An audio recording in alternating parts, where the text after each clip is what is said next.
Hey guys, we're going to get started. So let me introduce you guys to Dax Dasilva from Montreal. Dax is the founder and CEO of LightSpeed, a suite of retail tools. It was founded in 2005, and I think he'd say it's probably been an awesome ride since then, but we'll get into that.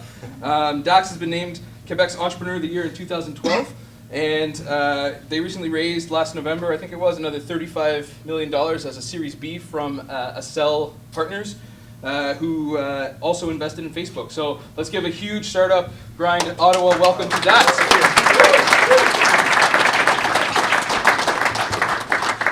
Thanks, Rico. Thanks so much for coming out, man. Of course, yeah, my pleasure. So we always like to start off by getting to know a little bit more about you. So where are you from, and what was your early family life like? So I'm from Vancouver originally, been in Montreal for about 14 years. I mean, early days, I was a early Mac nerd. So I think I got my first Mac when I was 12. By 13, I was working at a Mac developer, awesome. Kind of programming and doing kind of nerding out. So that's a lot of my childhood was like that, and also I think I also had a lot of interest in design. So I was like, had a lot of interest in typography. I did things like yearbook and was like interested in the arts as well. Yeah. Cool. And so, what did you study in school? Is that where your passion for entrepreneurship developed, or did that come from a family? Yeah. So I did, like, all through my teens and through my university years, I did a lot of consulting. So I did either tech support or I did software development. And so for the forestry companies, for a lot of the Apple dealerships, I built software, did tech support for them, and kind of enjoyed that. It was by the time I got to university, I did a year of computer science because it just seemed logical. But after programming, all those years, I was like, I kind of dropped out after 1 year. Yeah. I was like, there's no way I'm going to do 4 years of statistics and engineering. It just wasn't my brain. So I took a year off, did a full year of consulting, and then came back and did religion and art, and continued with that for 3 years. That's amazing. And so, What was your early family life like? Like, were some of your parents entrepreneurial or grandparents? Where did the passion to start your own thing kind of come from? Yeah, so there wasn't there wasn't really that in my family. My grandparents moved from India to Africa to work in the British civil service, and so there's like a real mentality of having a safe government job, and so there wasn't really the This is Ottawa. Exactly. I think people, familiar, yeah. So there wasn't really that entrepreneurial thing. Although my father worked for two German industrialists, two twins, and over his 35, 40 years with that company, I watched through his eyes. He was kind of the right-hand man of one of the twins. I got to see that company expand and contract, and actually, the Mac developer I apprenticed at was one of their sons. So it was kind of like saw companies kind of like grow and contract and go into all sorts of different projects. So I think that kind of got me excited about business. That's awesome. So coming to LightSpeed, can you tell us a little bit about what it is now and what originally sparked the idea? Yeah, so like I said, like I was always interested in the Mac, and so I was always working for or with different Apple dealers before there were Apple stores. So when I moved to Montreal, I had this fanciful idea that I would never have to learn any French, and I could just work on internet websites remotely and do what I wanted. That lasted about a few months, and I had to find a job. So I worked at an Apple dealership that had 4 stores, 1 in Ottawa and 3 in Quebec. And I did tech support there for a couple months, and I was ready to quit because they wouldn't send me anywhere because I couldn't speak French, and I liked doing the on-the-road stuff. I couldn't fix anything with my hands. So just as I was about to quit, they kind of discovered that I built software, and they asked me to build a system to run all the 4 stores. So it took me 2.5 years, and then my boss's very messy divorce took down that whole company. So after rolling out the system and everything, his affair kind of superseded. And so I was at that point I was burnt out on software. I'd built this day and night for close to 3 years. That's when I started to learn how to produce music and wanted to be a DJ and do something completely different. But I got pulled back in. A lot of the people that had worked, in sales or in tech support for that dealership had gone to smaller Apple shops, and I kept on getting bugged. When are you gonna compile a version for us? Or I'm like, well, I can't. It's in a drawer of some creditor. And so I decided to build something from scratch. But it was just going to do quoting and invoicing. It wasn't going to go into everything, but of course it eventually did. I couldn't say no to all the things that had to be added over time. So that's how LightSpeed got started, and started with like 4 people, me and 3 friends, and some of those worked out, and some of them don't. One of them is going to celebrate our 10-year anniversary. We're going to be turning 10 in March, and one of them is still with the company. Congratulations. So there's 2 of us, yeah. So, it was the early days of LightSpeed were interesting. We didn't really have any shame in selling our beta. We built this software that was, I think had an initial interest with Apple dealerships, and they're pretty good retailers in terms of building a system that can kind of work with lots of different other types of retailers, because they do floor sales, they do corporate sales, they do repair, they do, and they have complexity, they have serial numbers, they have suppliers in multiple currencies, they have, really complex purchasing. So, building a system for them was something that once we were done with that, we could apply a lot of the different pieces to other types of retailers, yeah. Sure. So you and 4 friends started coding this piece of software again back in 2005. Yeah. How did you guys get the first customers? Was it those Apple people, or outside of Apple? How did you get your first customers? Yeah, so that was that first dealership that gave me like $4,000 for me to custom build it and give free upgrades for life. And they sold. There you go. That sounds like a big deal. Free upgrades for life. And so he actually sold it to a furniture store and a spa, and that was our original beta set of customers. And that's where, and then we kind of ran into a bit of luck with bumping into the Apple Dealer Association in the U.S. at a Macworld Expo. And what happened after that is 150 dealerships bought the software. And so we never took funding for the first 7 years, because those 150 dealerships became our distribution partners. Mm-hmm. So when we reached 2.0 and we were ready to go more public with it, we suddenly had 200, almost 300 resellers that had over the last 2 years come to our training camps, and now we're ready to go sell it in their neighborhoods.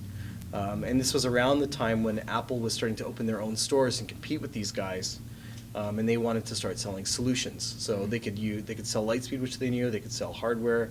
They could sell networking. They could sell consulting, the whole thing. So our initial customers kind of funded the company, and then they became our distribution. That's perfect. That's like the dream scenario, I think.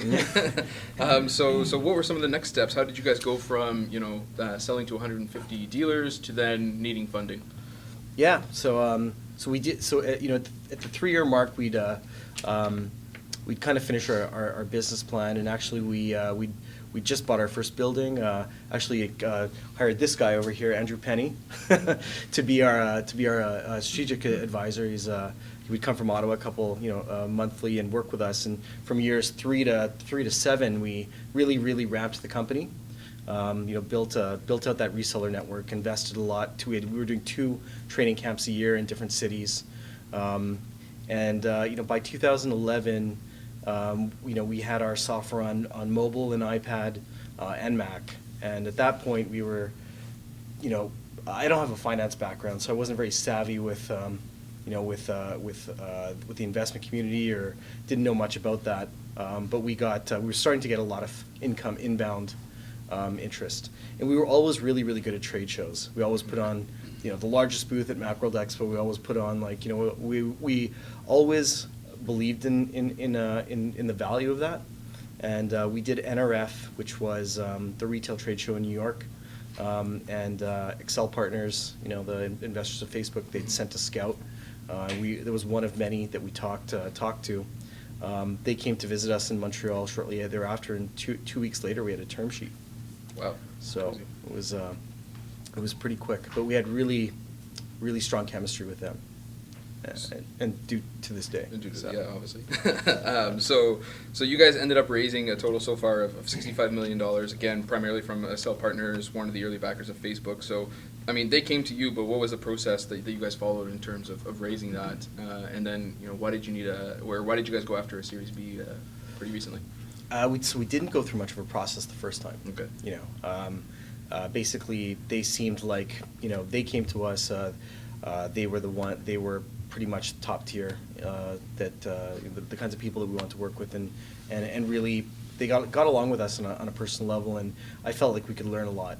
We didn't have any connections in the Valley. We didn't have any, we were very, very focused on our little bubble in Montreal and our resellers and our employees and our customers, and so they kind of opened a lot of doors, and they started to help us operate on a different level with metrics and data and systems, and so yeah, that was a huge from 2012 to today, which is when they invested, we went from 50 people to 280 people today in 7 cities. So wow.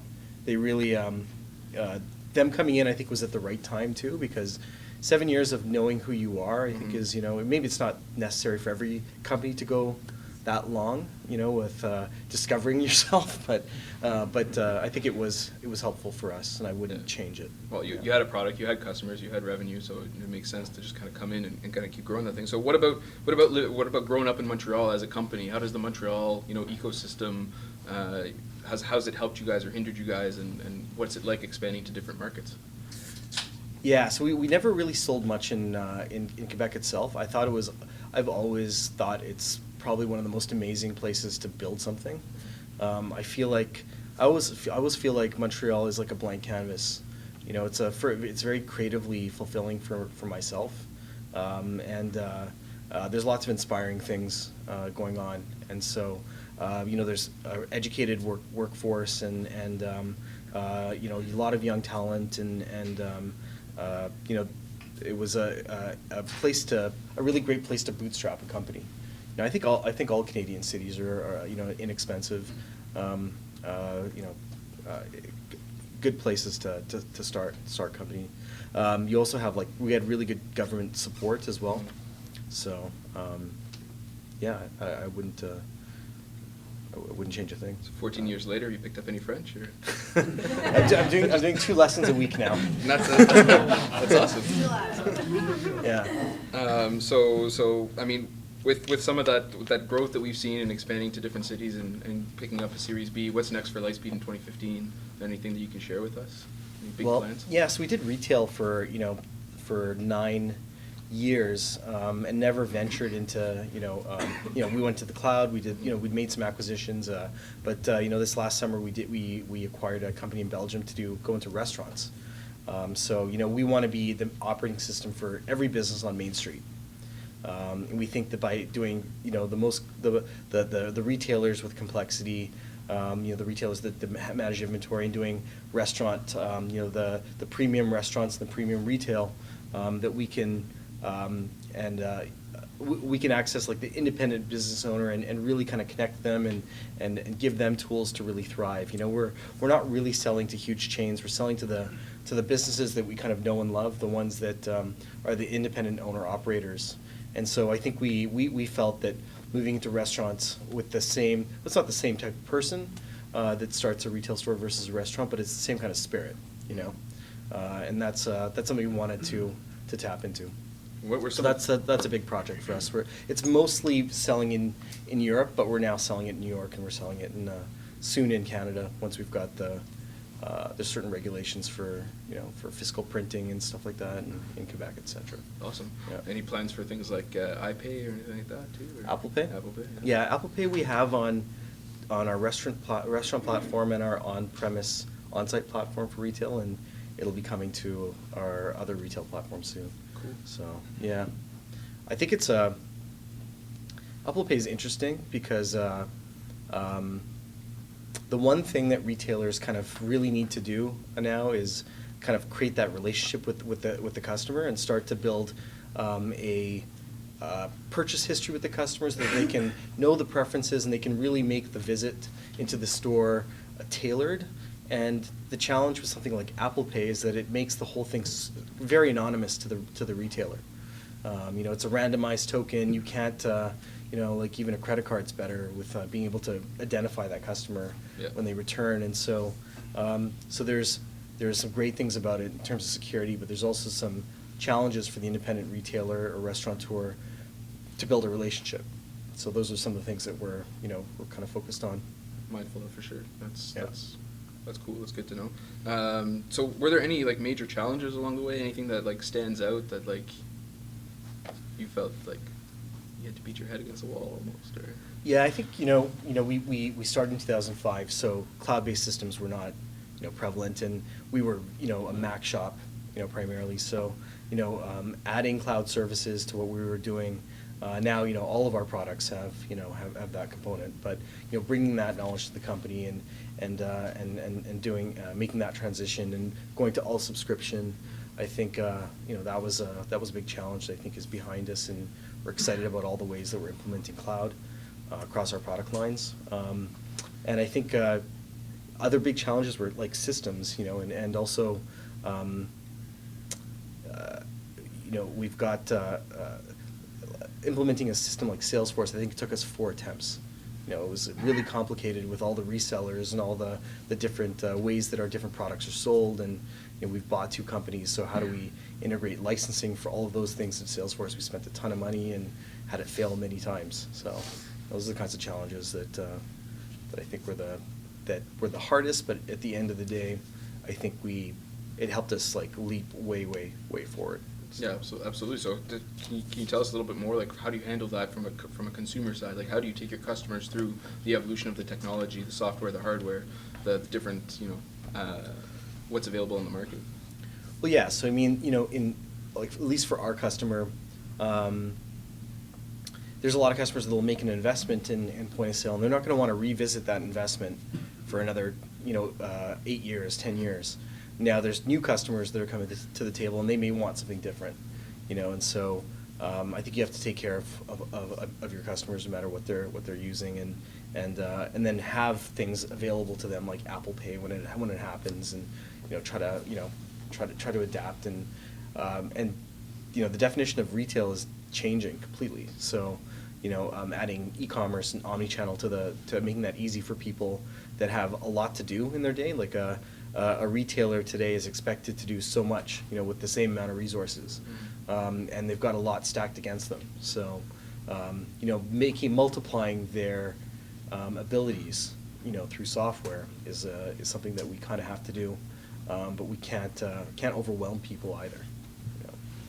Were there any like major channels or strategies along the way that you guys used to really continue to grow and push, year over year, some of your sales and acquire new customers? You mentioned trade shows was a really good, thing for you guys. Was there anything else that really worked? Obviously partners. I think that type of distribution really worked for us.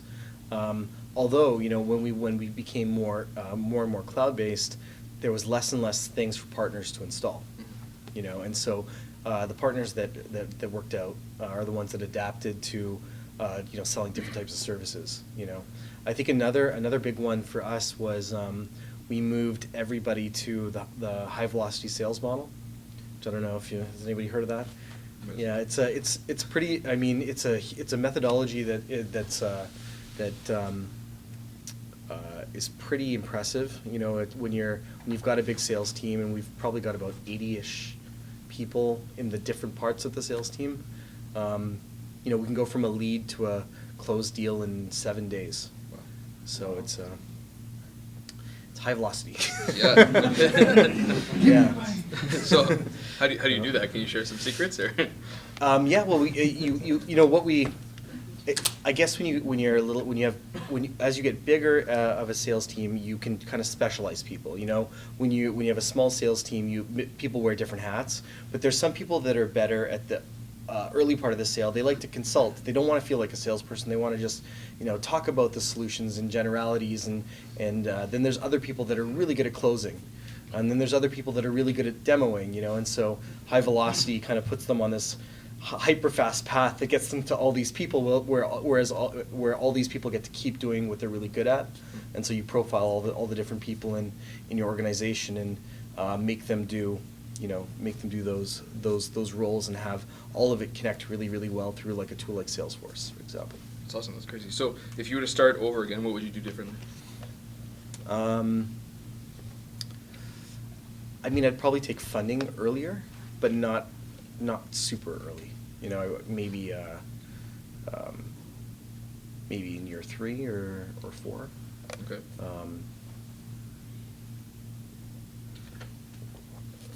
And so, like, how do you now, a whole bunch of years later with 150 or so employees, how do you maintain focus? What continues to motivate you, and what does a typical day look like? So I've kind of stepped back and step back into product. I'm doing a lot more with the product teams, and I think that's a lot of fun. And so a lot of my day is doing one-on-ones with development directors or product managers, folks like Jerica over there. There's some LightSpeed folks in the audience here. Connecting with them, finding out what's going on with all the different product lines, I think is kind of what takes up a lot of my day now. It didn't always. There was a couple years where I did a lot of PR or other things, but right now I have a personal focus on products, so that's probably half my day. The other half is working with my CFO and Chief Revenue Officer as well, on strategy and other things. And yeah. Cool, that's awesome. So how do you maintain focus between jumping back at those different areas of the business? How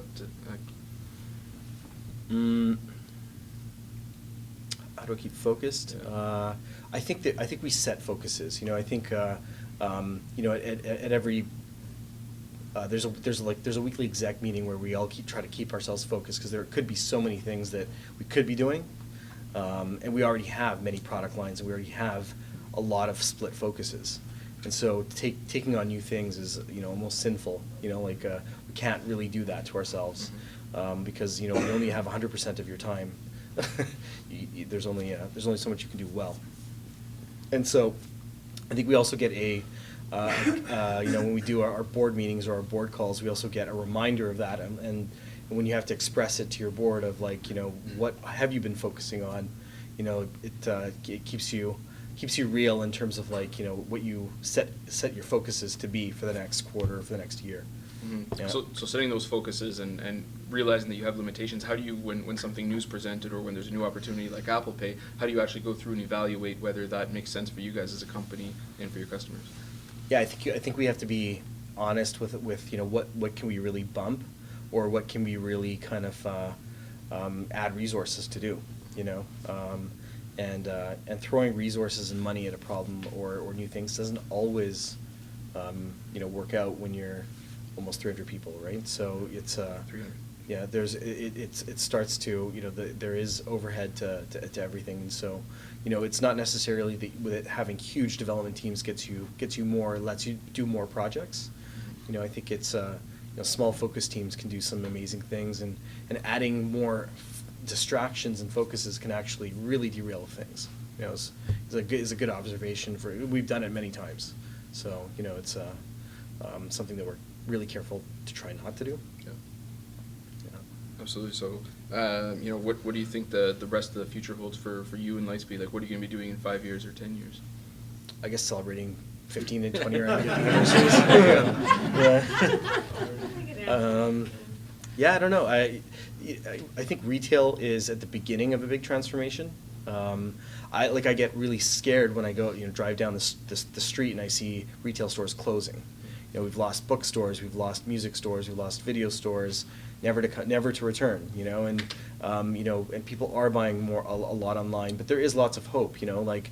Companies like Apple and Bonobos and Warby Parker and Frank and Oak have opened retail stores, and that's because you feel a brand in 3 dimensions. That's how you connect with something more than I'm sure you can emotionally connect with a website, but you know, there is something special about the store that those retailers understand, and that independent retailers understand really well. And so I want to make sure that we do everything we can to make sure that those businesses, retail or restaurant, are thriving with tools that kind of allow them to focus on their customers and focus on curating products, you know.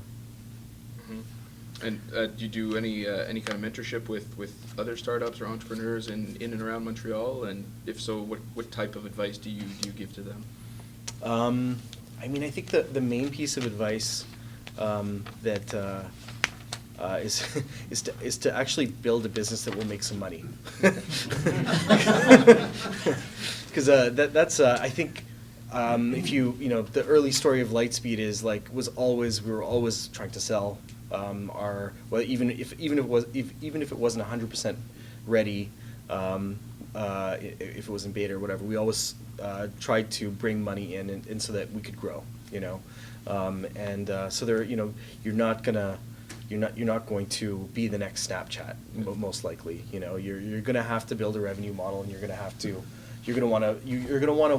want to build from your own steam, because it gives you integrity and it gives you pride.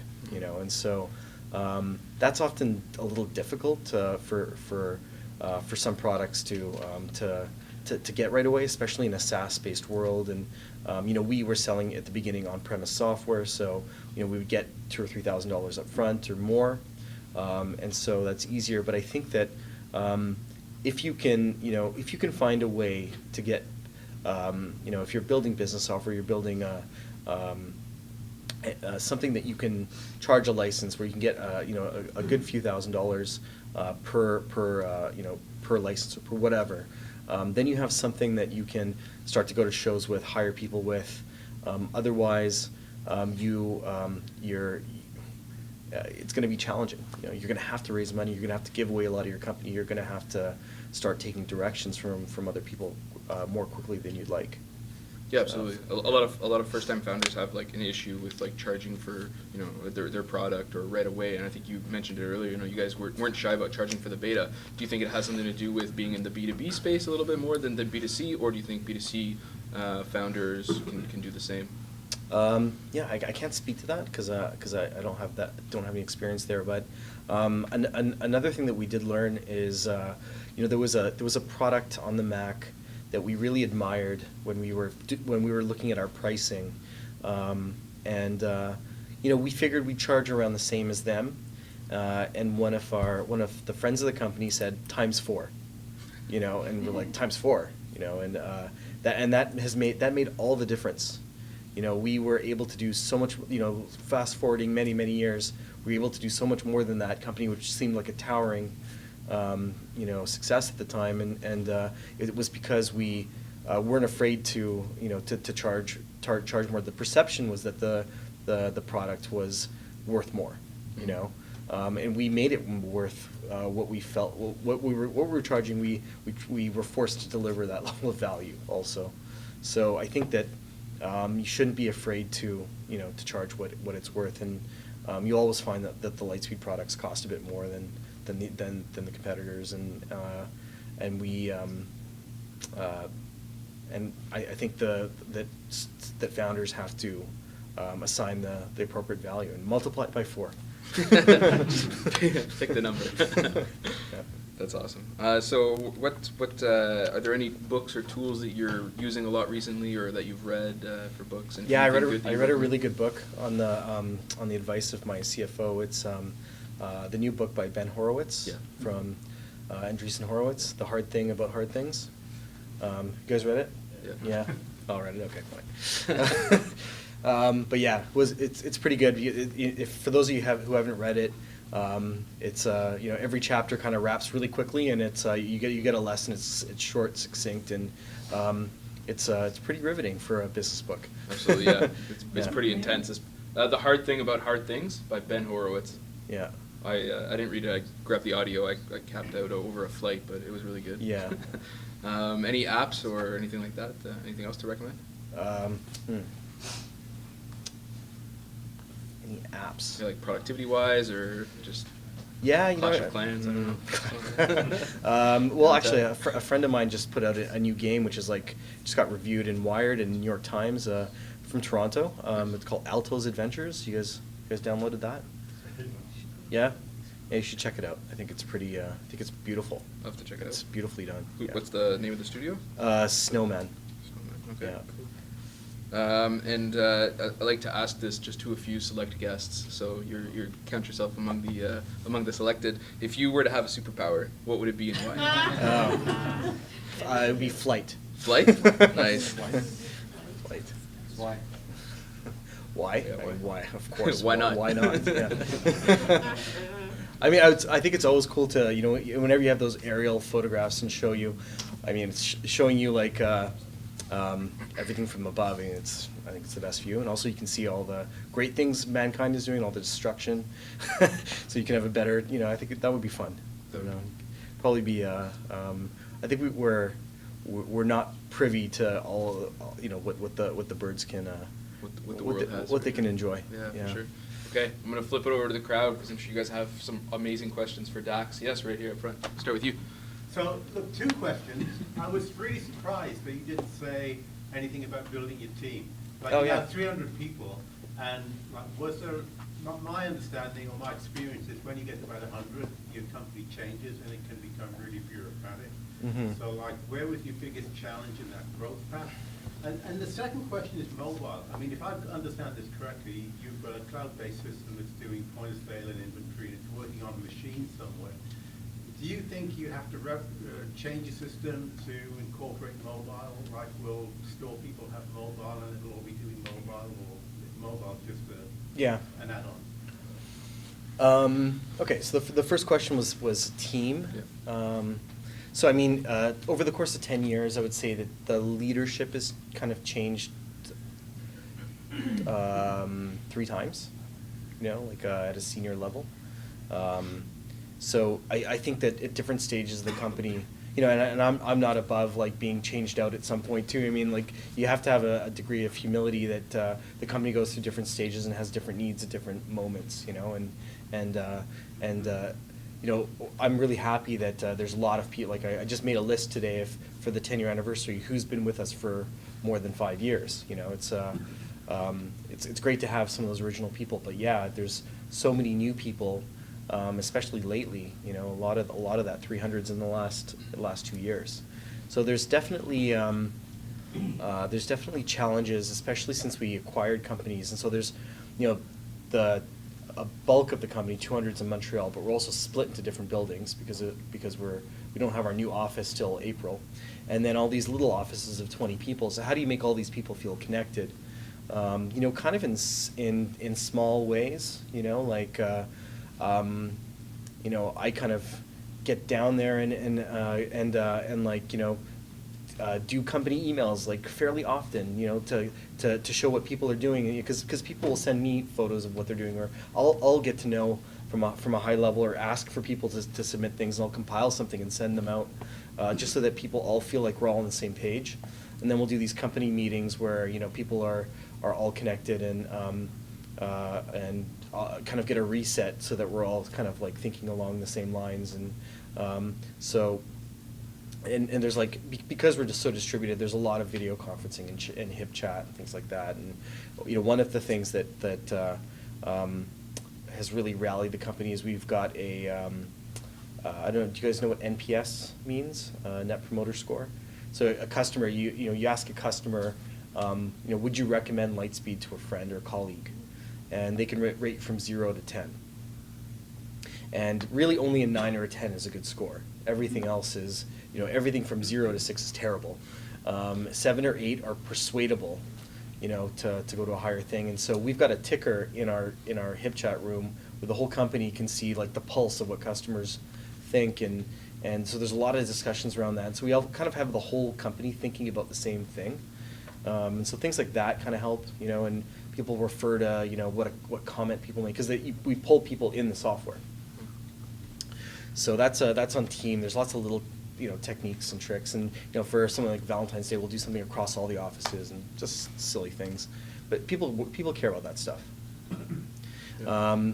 And then on mobile, Yeah, so mobile's getting trickier because in 2011 we had mobile with the swipe. We worked in a partnership with Apple to have the same thing for our retailers that they have in the Apple Store. So we had that.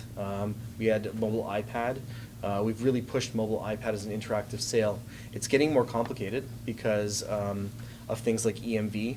In the States where there's chip cards and things are becoming a little bit less mobile.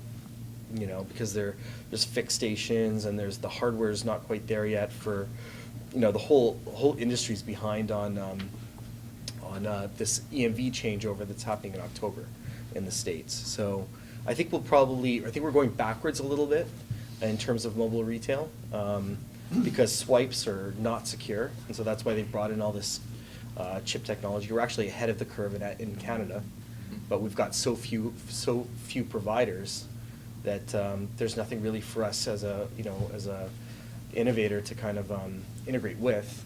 So I think that in a couple of years you'll see very mobile, very secure technology. Right here in the front room, then Alex. Yeah.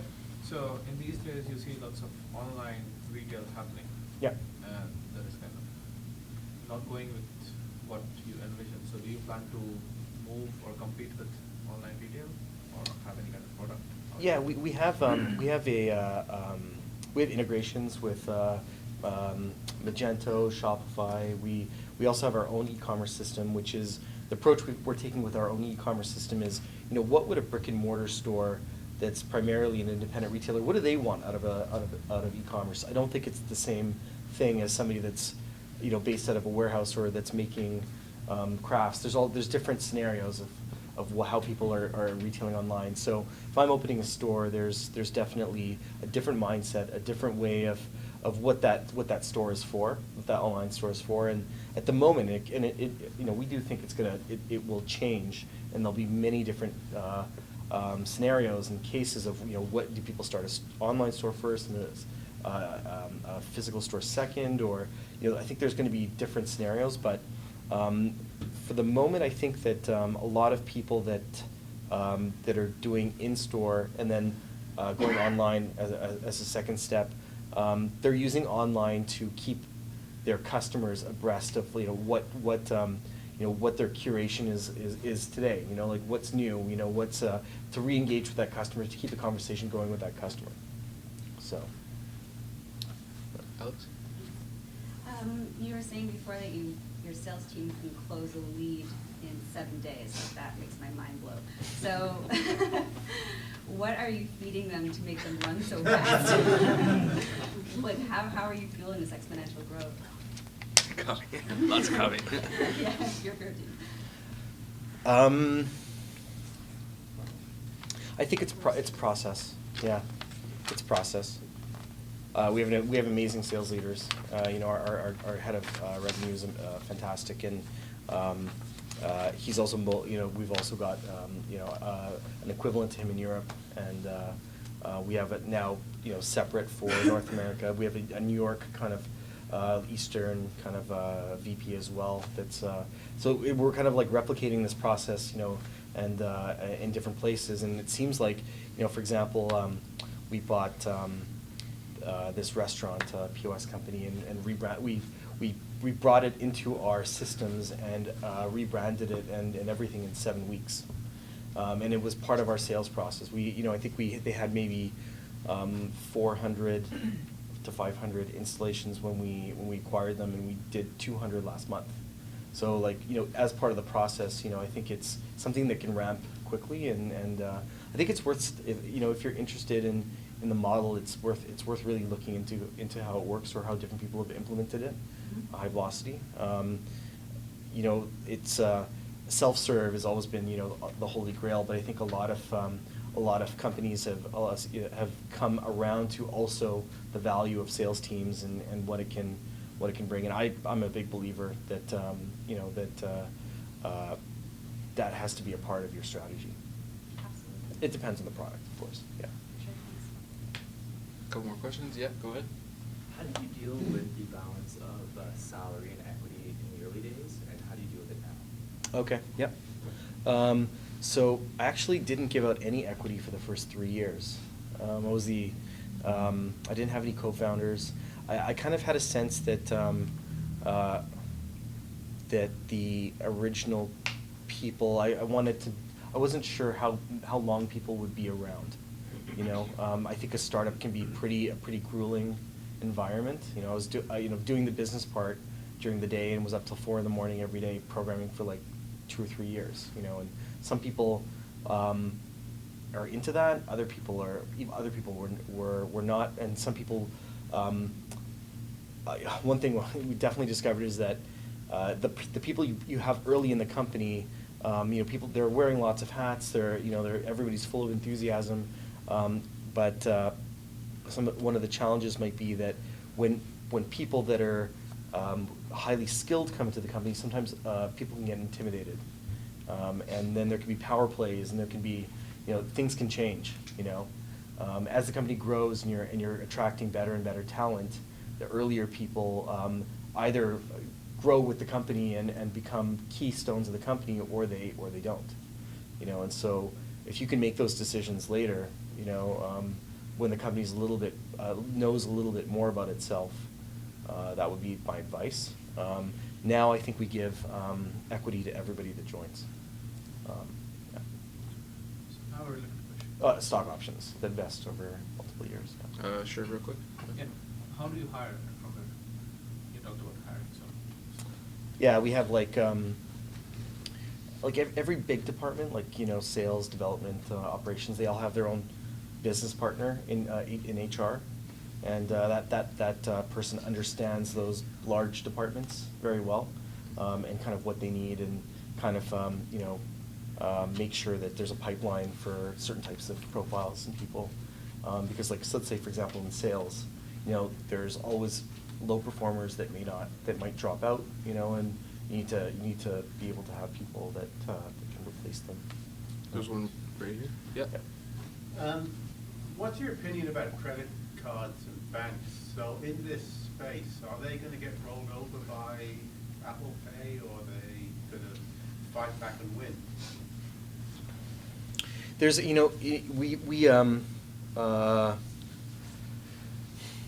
there's so many different layers, right? You know, when you make a credit card transaction, there's so many different people along the way that take a cut. You know, we started a payments project last year, and we backed away a little bit from it, and there's a lot of complexity in there on purpose. And for companies that have kind of tried to cut away layers and simplify, you know, examples might be Braintree or Stripe or Square. You know, even they have had to contend with some of the different layers. So there's a lot of vested interest. You know, I think the one company that could really upend things is probably Apple. There could be the Bank of Apple. You know, it's a $700 billion company. It's probably going to be the world's first $1 trillion company. You know, I think the Bank of Apple could be a reality in our lifetime, and I'm sure that you know, every person under 20 would be banking with Apple. You know, so. Yeah, I saw a stat related to that there when they hit their highest quarter a couple weeks ago, that Apple could afford to give everyone in the world $25. Anyway, Brennan? Just because we got onto the finance conversation, Yeah. it's going to have Bitcoin. So I know you talked about like the need to connect with a consumer, and Yeah. exactly in your space, totally understand why. And I know Bitcoin is kind of one of those, it sort of distances the connectivity, but do you see it as something that your retailers are actually asking for yet? No. Or no, not at all? But is it in the plans at all for you guys? There are so many things. Like, I think that retailers get really annoyed when we work on stuff like that, instead of the report that they've been asking for like 4 years. You know, there's like you know, am I right, guys? Yeah.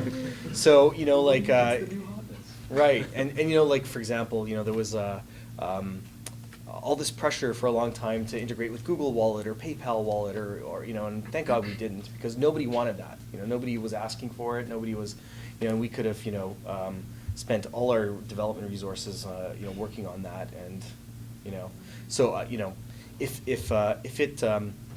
there's an opportunity for us to do something for independent retailers that's really going to give them an advantage over big box or online, then we'll definitely do it, because we're expected to be like a mini ERP for their needs. But I think we need, we need to hear it from them. Yeah. Chris? You mentioned that you guys track NPS now. When you guys were first growing, were there a few key metrics that you guys used to track pretty None. religiously? Sales. Yeah. One metric that matters. Yeah. My name's David. So, Dash, I noticed that LightSpeed has the APIs and all that. Yep. So you can build apps for LightSpeed, right? When you gonna get the app store for LightSpeed? Yeah, so we've been pretty active with our partner program this year, and Tattoo Hero can attest to that. There's some really cool stuff that people are. There's a lot of players that are building things around LightSpeed.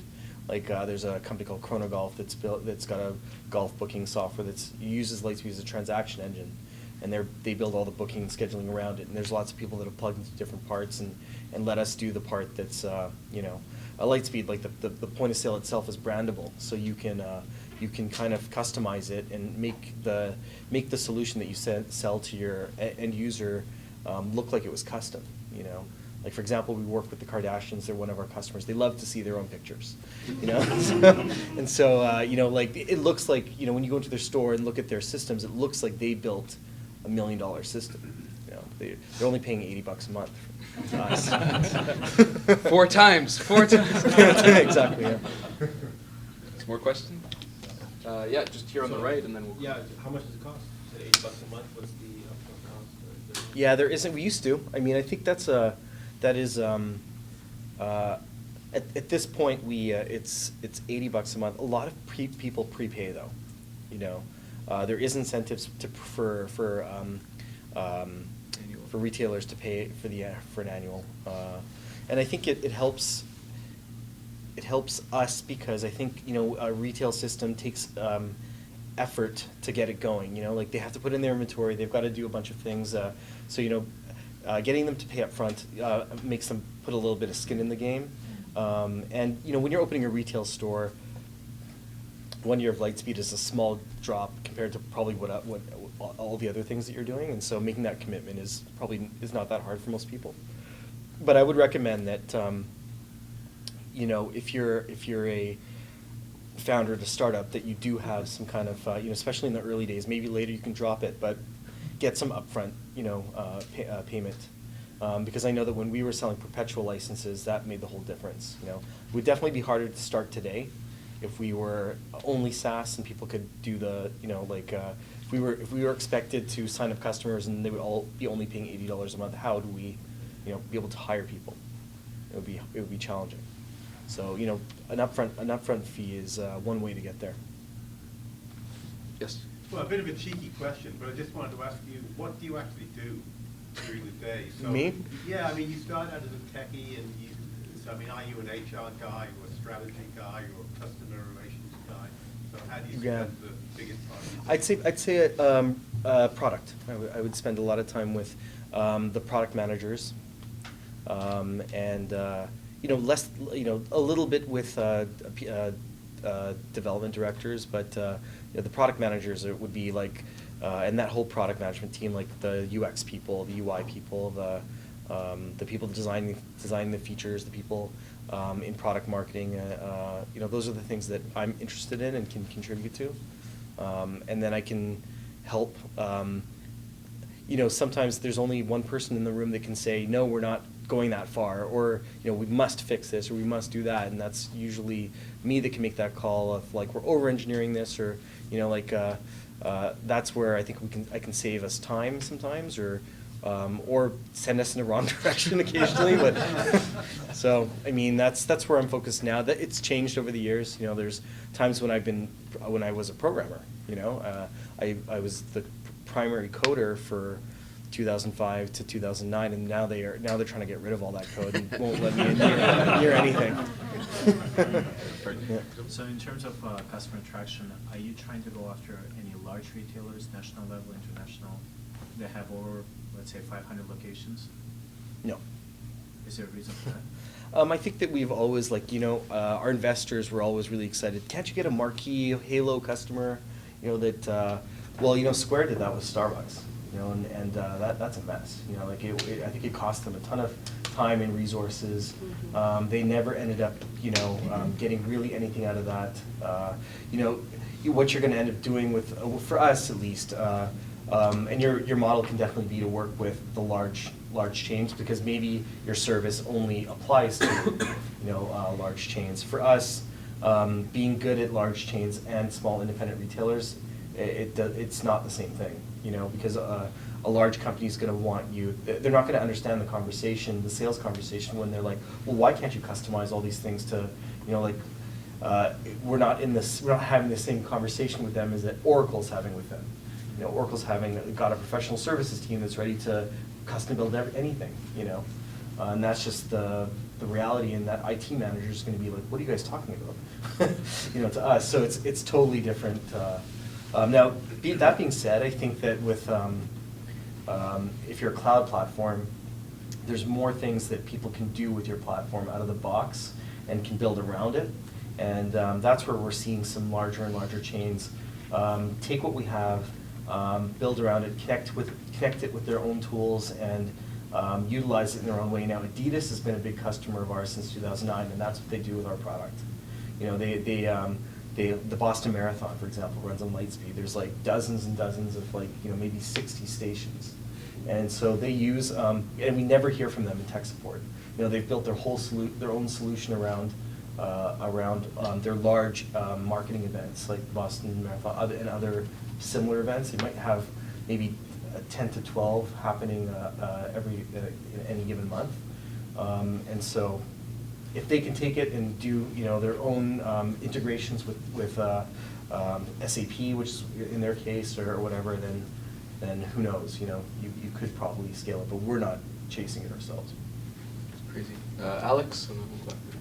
And I'll go back. A lot of, well, most people anyway, believe that, you know, really successful CEOs of big companies, you know, they got that way because they really sort of married their company and they fell in love with it at an early age, and, you know, they really invested all their heart and soul into it. How did you go from, like, I knew you back in the day when you were with Silva, actually. Yeah. And how did you grow it to such an unbelievable, you know, to such an unbelievable state? Watch your, you know, senior executives rotate in, rotate out, and still maintain love for your business. Bit of a sucky question, but. Yeah, it's you know, it's a little bit of a cold reality, right? I mean,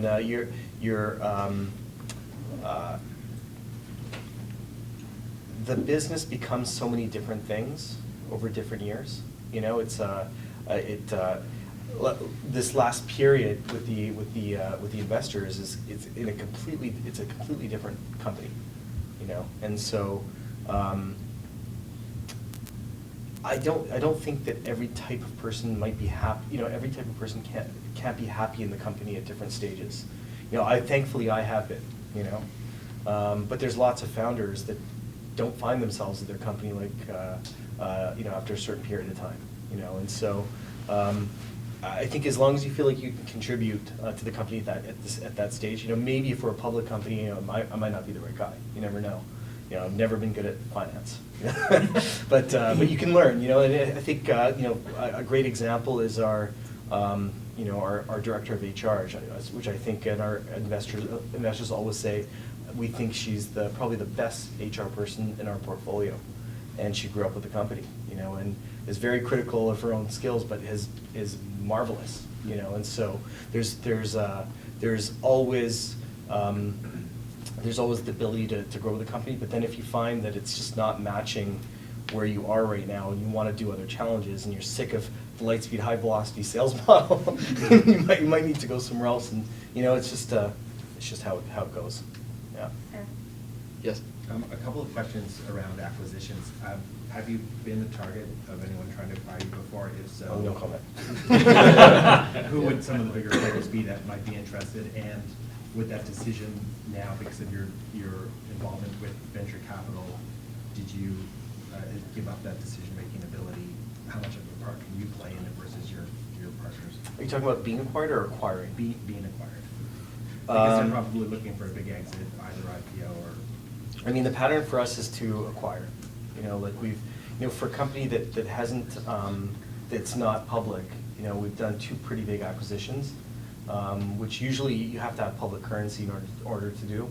But I think it's just a little bit in our DNA. Like, I think it's just the people involved that makes that easier for us to do. And so that's really where we've kind of spent our time, is more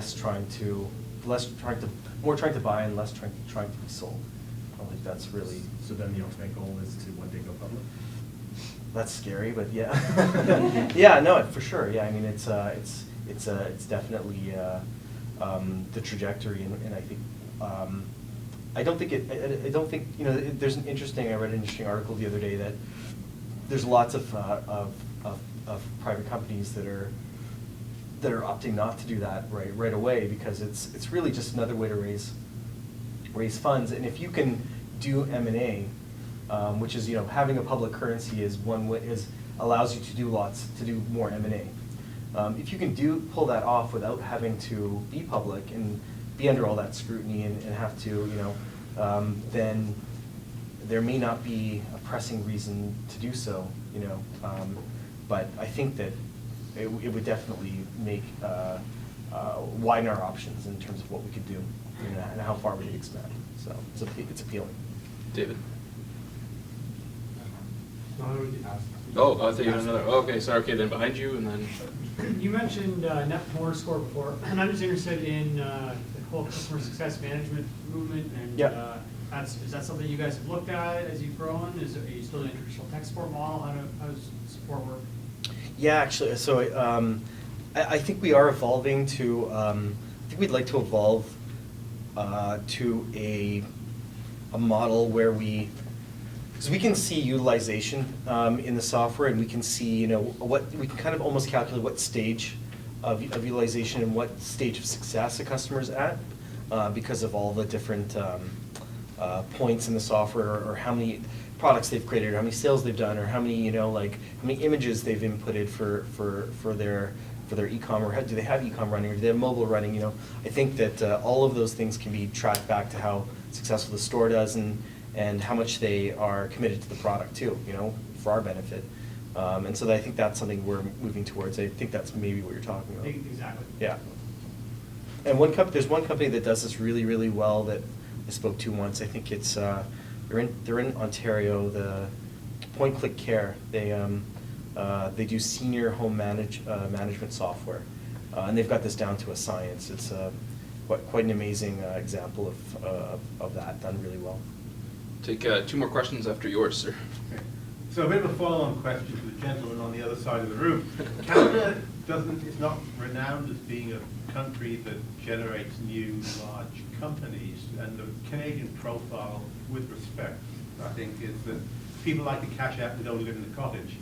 So, I mean, you're a younger guy. What you've done is great. Do you see yourself cashing out and going and living in the cottage, or do you think there's younger people who want to, you know, just keep building the business and make a great company in Canada? Yeah, I'm always like, you know, because in March we're going to be 10 years old. I mean, that kind of shocks me, you know. So I think if we were the cash out type of company, we'd have done that. There's been opportunities to do that, you know. So I think that. Every time we feel like, every time I felt, oh my God, this is, you know, feel a little exhausted, there's always seems like another mountain to climb, you know. That seems like an exciting mountain, so I haven't run out of exciting mountains quite yet. Okay, 2 more questions, or no? Last chance? No? No one? Okay, perfect. All right, well, thanks so much, Dax.